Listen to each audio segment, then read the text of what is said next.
Hey friends, welcome back to my channel. And if it's your first time here, I'm Janetta, an author who loves to draw.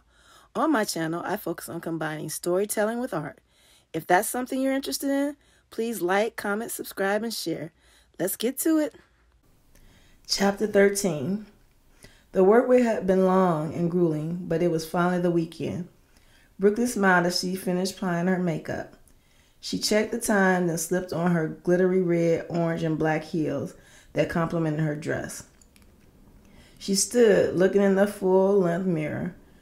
She angled her body to show most of the front of her dress and just enough to the side to show off how it dipped low in the back as she snapped several pictures. A slight grin crossed her face as she texted the pictures to Dante. Her apartment buzzer rang and she quickly buzzed Hunter in. Grabbing her purse, she made sure she had her flats and other essentials in there. Hunter knocked twice on the door. "Hey, handsome," she beamed as she let him in. "Hey, sexy. Are you ready?" Hunter leaned in, kissing her on the cheek. "Yeah, I just need to grab a jacket." Brooklyn turned around, heading to the closet. "Girl, you don't need a bodyguard. You need a booty guard in that dress." Hunter stared at the red material tightly wrapped around her behind. "I told you I'd be a diva on fire," she teased as she pretended to drop her jacket, then bent over inappropriately to get it. "BK, you keep playing like that, and your sexy behind won't be going anywhere but to your bedroom."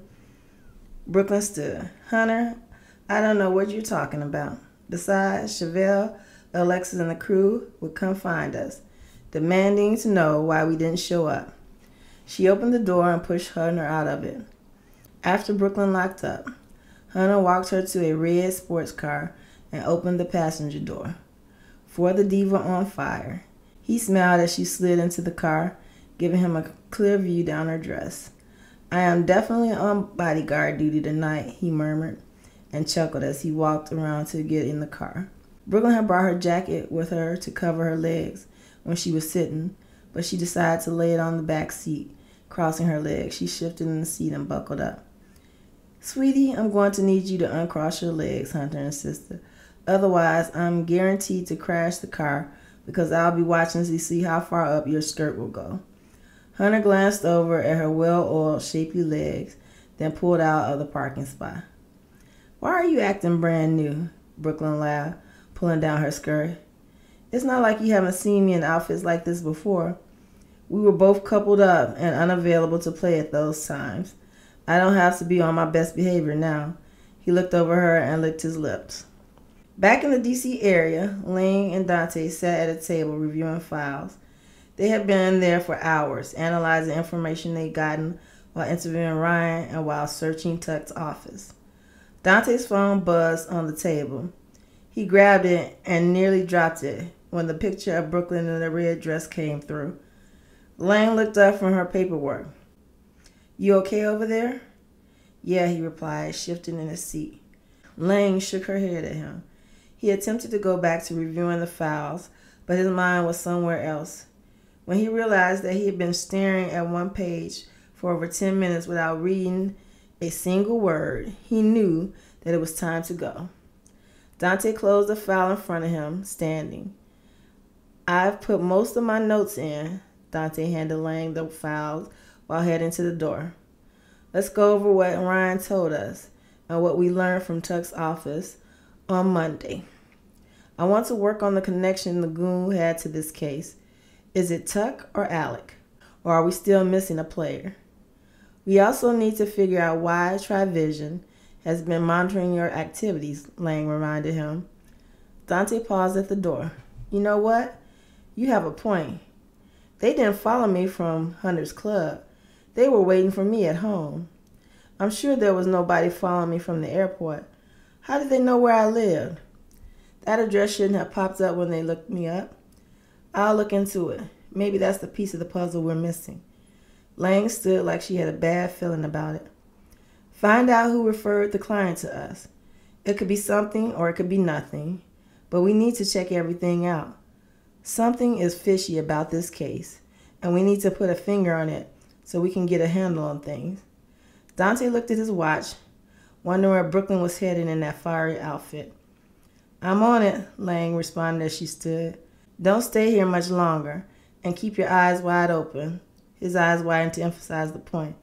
And you stay out of Hunter's club, because evidently your phone doesn't work too well in there. I would hate to do a repeat incident of last time, Lang teased, though he knew she was serious. Dante smiled and waved goodbye. Hunter pulled up to the valet. Brooklyn grabbed her coat off the back seat as the attendant opened the door and extended his hand to her. She swung both her legs out, stood, and adjusted her skirt just as Hunter rounded the car. Hunter placed his arms around her waist as the valet slid behind the wheel. Whose idea was it to come to this place? Alexis or Chevelle, he asked. Alexis, Brooklyn laughed as they bypassed the line. The bouncer removed the rope. Hey, it's been a while since you rolled through. Good to see you. Is Anton in tonight? Hunter asked as he shook the bouncer's hand and patted his arm. Yeah, I'll let him know you're here. The club was already crowded. There were several girls dancing in cages around the room. Brooklyn scanned the people looking for familiar faces. They had only been standing there a few minutes before a tall, skinny guy wearing a gray suit with an afro approached them. Hunter Torres, what brings you to my humble establishment? He grabbed Hunter's hand and pulled him into a man hug. Partying with my girl and her friends. Hunter stepped back, pulling Brooklyn closer to him. Brooklyn, Anton, Brooklyn. Brooklyn smiled, shaking Anton's hand. Hunter, I'll be right back. I think I see Alexis. Damn, you're a lucky man, Anton stated as they watched her stroll over to Alexis. I'm hoping she's Sophia's replacement. I'm trying to make that a reality, but the way she's working that dress, I'm going to have my work cut out for me tonight. Hunter smiled as the group started heading his way. Anton chuckled. You're right, because she almost made me forget that I had a girl. Follow me. You and your friends are my VIP guests. I don't know if you want to do that. They're a wild bunch, Hunter joked. Drinks on me. I just need you to find out which of those lovely ladies are single. My brother and his friends are rolling through a little later. I think I can handle that, Hunter nodded for Brooklyn to follow him. Brooklyn walked up to Hunter. VIP again? What can I say, except that I know people who know people? He laughed as they entered their roped-off area. Brooklyn was having a blast. Chevelle kept them laughing. The drinks were flowing. The music was on point. She was enjoying her dance partner. On the crowded dance floor, Hunter was sandwiched in between her and another friend, with his back to Brooklyn. She had to grab Hunter by the waist when the person behind her bumped her. Her hand slid across his well-cut abs as he turned to face her. It was almost her undoing. Hunter motioned for them to take a break, and he escorted her off the dance floor. Where are Alexis and the girls? Brooklyn questioned when they returned to the VIP section. Brooklyn's friend LaShawn explained. Chevelle has persuaded two of them to enter the wet t-shirt contest. Hunter walked over, leaning on the banister. He turned around to Brooklyn and her friends.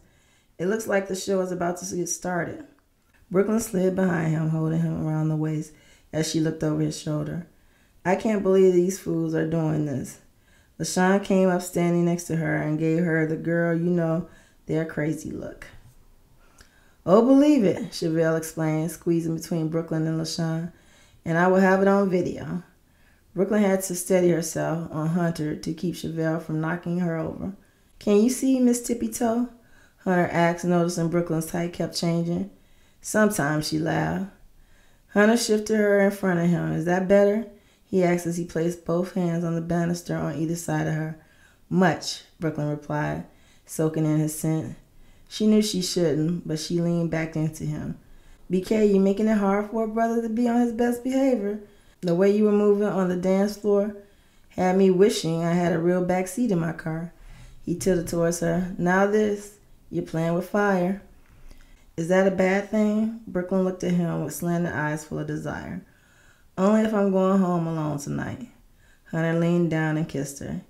Hey, you two need to get a room if you're going to be doing all that. Chevelle shot over his shoulder. Brooklyn, you should have been in the contest. She popped Chevelle as she turned around. Whatever. You're stupid. You know that, don't you? Brooklyn continued watching the contest, shaking her head as Alexis clowned on stage. Alexis did a move that had the crowd roaring.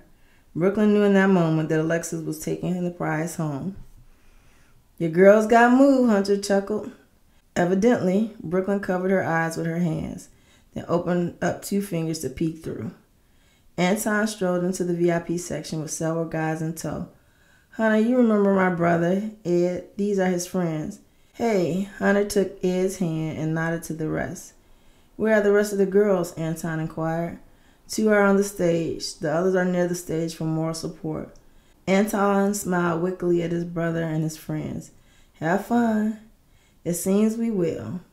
Ed tapped his brother on the shoulder as he exited the VIP section. I'll make introductions once the girls get back, Hunter stated as the contest ended and the crowd went back to partying. These 3 tables are ours. Your brother has provided drinks and snacks, so you go make yourself comfortable. This is a real friendly brunch. Chapter 14. Dante watched Brooklyn from across the room. The pictures had not done the outfit justice. He only felt slightly guilty for using her phone to track her down. Watching her and Hunter together, he knew she wasn't joking when she stated he should be worried. He almost texted Brooklyn when she was kissing Hunter. Before he could, her friend interrupted them. Dante pondered ways to keep Brooklyn out of Hunter's bed. She was drinking, and he recognized that look in her eye. Dante was going through ways to make sure that he was the one that was fulfilling any need she had. The incident with Lane had put him at a disadvantage. If she slept with Hunter, he knew it would greatly reduce his chances with her.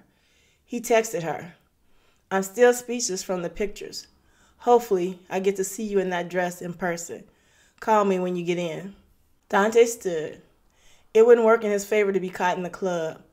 He watched her smile as she read his text. His phone vibrated as her text came through with the words, maybe, we'll see. He cut through the crowd and headed to the door. At least put me on the schedule for brunch tomorrow, he texted back. Taking one final look at her, he exited the club. Dante smiled when she texted back, done. Shortly after, Lang texted that Ryan and Story had checked out. Hey, Brooklyn and LaShawn, y'all up next, Chevelle called as he filmed their friends dancing in the cages. Only if you get in first, Chevelle, LaShawn insisted. You're good for egging people to do something crazy, and that is it. Hunter played with the back of Brooklyn's dress. I brought singles for you, and you don't even have to strip. Dude, forget singles. I need you to be tucking $100 in my waistband, boo, Brooklyn laughed, finishing her martini. I got those too, Hunter teased. You better be glad Chevelle is taping. Otherwise, I'd take your money. Brooklyn hollered for Alexis to work it. Then she turned to say something to Hunter. Her mouth hung open as a young woman pushed a guy up against the wall. But that wasn't what made her mouth drop open. It was when the girl did a handstand in front of the guy, and his eyes began rolling in the back of his head. Hunter turned and looked at the spectacle. Brooklyn finally stopped staring as Hunter turned back towards her. Wow, that's all I can say, she exclaimed. It looks like Alexis ain't the only one in here with skills. Hunter glanced back at the gymnast as she did tricks that brought more people over to watch her in action. Clearly, there are some moves that I need to add to my repertoire. Brooklyn stated sarcastically, thinking that some moves really need to be reserved for the bedroom. If you want to practice that move on me, I'm more than willing to be your guinea pig. Hunter laughed as Brooklyn hit him. I guess that's a no. Later, when things were slowing down and a few of her friends had left, Brooklyn was cuddling next to Hunter with her jacket over her legs, sipping on a French kiss martini. She looked out over the thinning crowd when she heard Chevelle say, LaShawn, no! Somebody grab her! Chevelle and Alexis exited the VIP section, hurrying towards LaShawn. LaShawn had vaulted off the banister and onto the main floor, and was marching toward the other end of the dance floor. Hunter, Brooklyn warned, you need to get someone to stop her. If she makes it over to where that couple is snuggled up, she'll set it off in this place.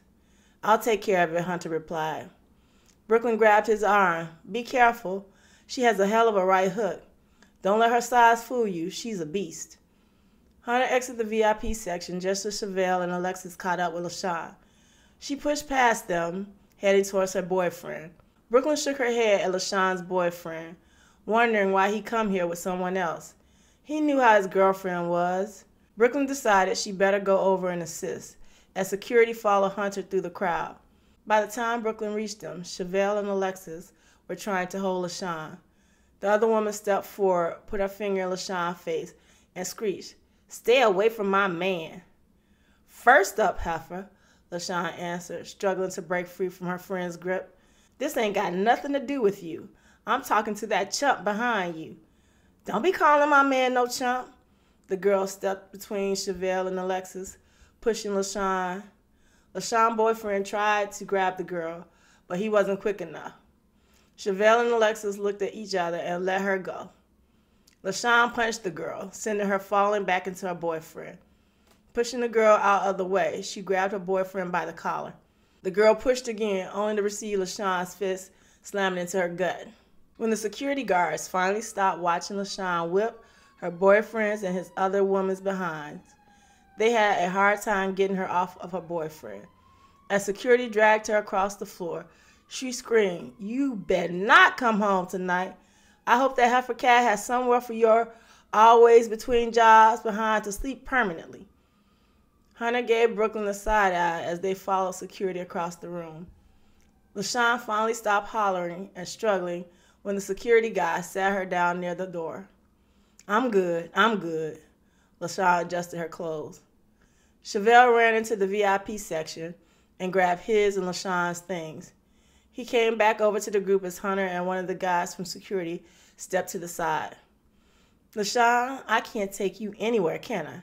he teased, pursing his lip like a parent chastising an unruly child. "Whatever, Val, whatever." LaShawn took her purse from him.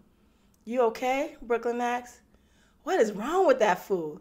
If he wanted to break up, he should have just said so, instead of bringing that chick to a club he knew for a fact that would be it.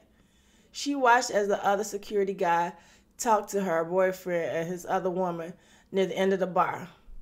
Moments later, a heated argument arose between LaShawn's boyfriend and his date. Hunter walked over to the group.